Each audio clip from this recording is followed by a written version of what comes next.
Un paysan sortit pour semer, et tandis qu'il semait, une partie du grain tomba le long du chemin. Elle fut foulée aux pieds, et les oiseaux du ciel la mangèrent. Une autre partie tomba dans des pierrailles, à peine levée, elle sécha, parce qu'elle n'avait pas d'humidité. Une autre partie encore tomba dans des épines, et en croissant, les épines l'étouffèrent. Mais une dernière partie tomba dans la bonne terre, et elle produisit 100 pour 1. N'est-elle point parfaite, cette parabole? N'importe qui a vu un semeur jeter le grain en terre et qui a observé comment poussent les plantes comprend la vérité de ces paroles, leur parfaite justesse d'observation. Mais quel sens moral cela a-t-il? C'est bien simple, et d'ailleurs, cette parabole est d'autant plus commode à comprendre que Jésus lui-même l'a expliqué, ce qu'il n'a fait que rarement. Ses disciples lui ont demandé le sens de son récit. Il répondit, « La semence, c'est la parole de Dieu. Les graines qui tombent au long du chemin et que les oiseaux dérobent, ce sont les hommes qui ont entendu la parole, mais qui ensuite la laissent voler par le démon. Les graines jetées dans les pierrailles, ce sont les hommes qui accueillent avec joie la parole divine, mais qui la laissent mourir en eux, faute de racines. C'est-à-dire qui succombent à la première tentation. Les grains tombent parmi les épines, représentent ceux qui permettent aux soucis, aux richesses, au plaisir de la vie d'étouffer en eux la parole de Dieu, qui ne peut pas arriver à maturité.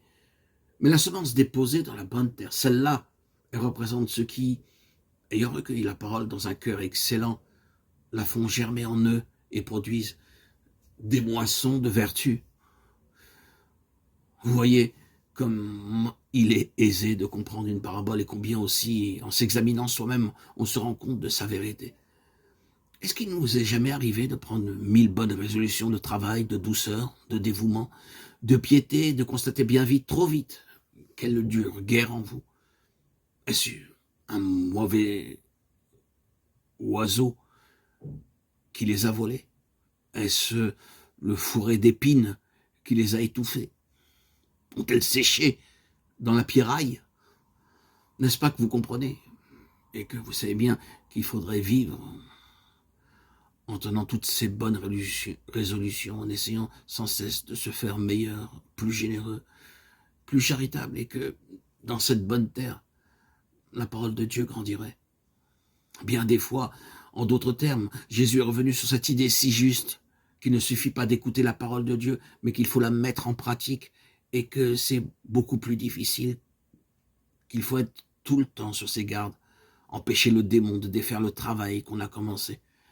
Ainsi, par exemple, Jésus racontait encore la parabole de l'homme qui avait semé du bon, de l'excellent grain dans son champ, mais qui, au moment de la récolte, fut tout surpris et désolé de constater que son blé était mélangé d'ivraie, c'est-à-dire d'une herbe amère, détestable. Que s'était-il passé?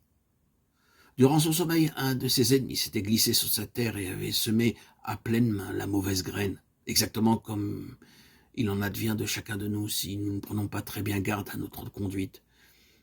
Il a bien vite fait, l'adversaire, le démon, de jeter en notre cœur des poignées de mauvaises graines, et celles-là, elles poussent bien plus facilement que le bon blé.